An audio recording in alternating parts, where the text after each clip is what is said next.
നമ്മൾ ഇന്നത്തെ വീഡിയോ പരിശോധിക്കുന്നത് ഗൂഗിൾ ഡ്രൈവിൽ പല ആളുകൾക്ക് അറിയാത്തൊരു ഫീച്ചറുണ്ട്. വളരെ വ്യത്യസ്തമായിട്ടും വളരെ ഇൻട്രസ്റ്റിംഗ് ആയിട്ടുള്ള ഫീച്ചറാണ്. കാരണം നമ്മളൊക്കെ ഓരോ ആവശ്യത്തിന് വേണ്ടി ഓരോ ആപ്പ് ഇൻസ്റ്റാൾ ചെയ്യാറുണ്ട്. എന്നാൽ ഗൂഗിൾ ഡ്രൈവിനകത്തുള്ളൊരു ഫീച്ചർ നിങ്ങൾ മനസ്സിലാക്കി കഴിഞ്ഞാൽ നിങ്ങൾക്ക് വളരെ യൂസ്ഫുൾ ആയിരിക്കും. അത്യാവശ്യ ഘട്ടത്തിലൊക്കെ നിങ്ങൾക്ക് ഉപയോഗിക്കാൻ സാധിക്കും. ഏതാണ് ഫീച്ചർ എന്നാണ് നോക്കുന്നത്.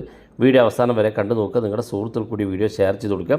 അപ്പോൾ ഗൂഗിൾ ഡ്രൈവ് ഓപ്പൺ ചെയ്ത് കഴിഞ്ഞാൽ നിങ്ങൾ ഫോട്ടോസ് വീഡിയോസൊക്കെ അപ്ലോഡ് ചെയ്ത് വെച്ചിട്ടിരിക്കുന്ന ആളുകളായിരിക്കും. ഞാനിവിടെ അത് ഒരു പുതിയൊരു ഇമെയിൽ ഐ ഡിയാണ് എടുത്തത്. അതുകൊണ്ട് തന്നെ അതിൽ ഞാനൊന്നും അപ്ലോഡ് ചെയ്തിട്ടില്ല. ഇതിൽ അപ്ലോഡ് ചെയ്തിട്ടുണ്ടെങ്കിൽ ഇവിടെ കാണാൻ സാധിക്കും. ഇവിടെ നമുക്ക് ന്യൂ എന്നുള്ളൊരു പ്ലസ് ബട്ടൺ കാണും. ഇത് ക്ലിക്ക് ചെയ്തുകൊണ്ടാണ് ഇവിടെയാണ് നമ്മൾ ഫോട്ടോസ് വീഡിയോസ് അപ്ലോഡ് ചെയ്യാനും ഫോൾഡർ ക്രിയേറ്റ് ചെയ്യാനൊക്കെ വേണ്ടി ഉപയോഗിക്കുന്നത്.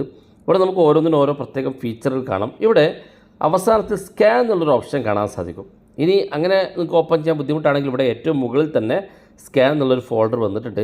ജസ്റ്റ് ക്ലിക്ക് ചെയ്ത് കൊടുത്താൽ ഇത് ഗൂഗിൾ ഡ്രൈവിന് അകത്ത് വന്ന പുതിയൊരു ഫീച്ചറാണ്. സ്കാൻ ചെയ്യാനുള്ളൊരു ഫീച്ചറാണ്. അപ്പോൾ പല ആളുകളും നമ്മൾ എന്തെങ്കിലും ID കാർഡുകൾ, Aadhaar card, PAN card, driving licence ഒക്കെ നമ്മൾ സ്കാൻ ചെയ്യാറുണ്ട്. അല്ലെങ്കിൽ നമ്മൾ കടകളിൽ പോയിട്ട് സ്കാൻ ചെയ്യാൻ വേണ്ടി കൊടുക്കും. അപ്പോൾ എല്ലാ സമയത്തും നമുക്ക് ഇത്തരത്തിൽ സ്കാൻ ചെയ്യാൻ സാധിക്കില്ല. അപ്പോൾ അത്തരം ആളുകൾക്ക് ഇത്തരത്തിൽ ഗൂഗിൾ ഡ്രൈവ് ഇതുപോലെ ഓപ്പൺ ചെയ്ത് കഴിഞ്ഞ് നിങ്ങൾക്ക് മറ്റു ക്യാം സ്കാനർ പോലുള്ള ആപ്പുകളൊന്നും ഇൻസ്റ്റാൾ ചെയ്യേണ്ട. ഇവിടെ താഴെ കാണുന്ന ഭാഗത്ത് മാനുവലും ഓട്ടോ ഉണ്ട്. ഞാൻ മാനുവൽ ക്ലിക്ക് ചെയ്യുകയാണെങ്കിൽ നമുക്കിതാ ഏതെങ്കിലും ഒരു വിസിറ്റ് കാർഡ് അല്ലെങ്കിൽ നിങ്ങളുടെ ആധാർ കാർഡ്, പാൻ കാർഡൊക്കെ ഇതുപോലെ സ്കാൻ ചെയ്യണമെന്നുണ്ടെങ്കിൽ ഇതുപോലെ കറക്റ്റ് വെച്ച് കൊടുത്ത് നമുക്ക് ഫോട്ടോ എടുക്കാൻ സാധിക്കും. ഈ ഓട്ടോ ക്യാപ്ചർ എന്നുള്ള ഭാഗത്ത് കൊടുക്കുകയാണെങ്കിൽ കറക്റ്റ് പൊസിഷനിൽ എത്തിക്കഴിഞ്ഞാൽ ഓട്ടോമാറ്റിക്കായിട്ട് ഈ ഒരു ഗൂഗിൾ ഡ്രൈവ് തന്നെ ഫോട്ടോ എടുത്തോളൂ. ഞാനിപ്പോൾ ഒന്നും ചെയ്തിട്ടില്ല. ഗൂഗിൾ ഡ്രൈവിൽ തന്നെ ഫോട്ടോ എടുത്തു സ്കാൻ ചെയ്തു. അപ്പോൾ ഈ ഒരു വിസിറ്റ് കാർഡ് കൃത്യമായിട്ട് സ്കാൻ ചെയ്തു. ഇനി അടുത്ത പേജ് ഉണ്ടെങ്കിൽ ഇവിടെ ഈ പ്ലസ് ബട്ടൺ ക്ലിക്ക് ചെയ്ത് കൊടുക്കാം.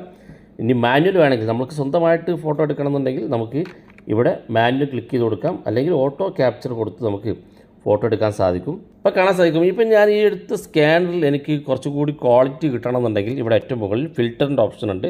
അത് ക്ലിക്ക് ചെയ്ത് നമുക്ക് അത് കുറച്ചുകൂടി ഫിൽറ്റർ കൊടുക്കാം. ഇനി താഴെ കാണുന്ന ഭാഗത്ത് ക്രോപ്പ് ചെയ്യാനുള്ള ഓപ്ഷൻ ഉണ്ട്. ഫിൽറ്റർ ഭാഗത്ത് ക്ലിക്ക് ചെയ്ത് കുറച്ചുകൂടി നല്ല ക്വാളിറ്റി കളർഫുള്ളൊക്കെ ആക്കുന്നതിന് വേണ്ടിയിട്ടൊക്കെ ഒരുപാട് ഫീച്ചറുകളുണ്ട്. ഇത് ഏതാണോ വേണ്ടത് അത് കൊടുത്ത് ഇവിടെ അപ്ലൈ കൊടുത്താൽ മതി. താഴെ കാണുന്ന ഭാഗത്ത് ക്ലീൻ ഓപ്ഷൻ ഉണ്ട്. അതുപോലെ റീടേക്ക്, വീണ്ടും പുതിയ ഇത് നമുക്ക് ഡിലീറ്റ് ചെയ്ത് പുതിയ എടുക്കണമെന്നുണ്ടെങ്കിൽ റീടേക്ക് എടുത്ത് കൊടുക്കാം. ഡിലീറ്റ് ചെയ്യാനുള്ള ഓപ്ഷൻ ഉണ്ട്. എല്ലാം പൂർത്തിയായതിനു ശേഷം ഏറ്റവും മുകളിൽ ഡൺ എന്ന ബട്ടൺ ക്ലിക്ക് ചെയ്ത് കൊടുത്തു കഴിഞ്ഞാൽ ഇത് ഗൂഗിൾ ഡ്രൈവിൽ തന്നെ ഏതൊരു ഫോൾഡറിലാണ് വേണ്ടതെന്ന് സെലക്ട് ചെയ്യാനുള്ള ഓപ്ഷൻ ഉണ്ട്. ഫോൾഡർ കൊടുത്ത് സേവ് ബട്ടൺ ക്ലിക്ക് ചെയ്ത് കൊടുത്തു കഴിഞ്ഞാൽ ആ ഫോട്ടോ ഇവിടെ PDF ആയിട്ട്, സാധാരണ നമ്മൾ സ്കാൻ ചെയ്ത PDF ആണ് നമുക്ക് ലഭിക്കാറുള്ളത്. ഇപ്പോൾ ഗൂഗിൾ ഡ്രൈവിനകത്ത് വന്ന പുതിയ ഫീച്ചറാണ് പരിശോധിച്ചത്. വീഡിയോ ഇഷ്ടപ്പെട്ടെങ്കിൽ നിങ്ങളുടെ സുഹൃത്തുക്കൾക്ക് മറക്കാതെ ഷെയർ ചെയ്ത് കൊടുക്കുക. ഇതുപോലുള്ള വ്യത്യസ്തമായ അറിവുകളുമായി നമുക്ക് അടുത്ത വീഡിയോയിൽ കാണാം.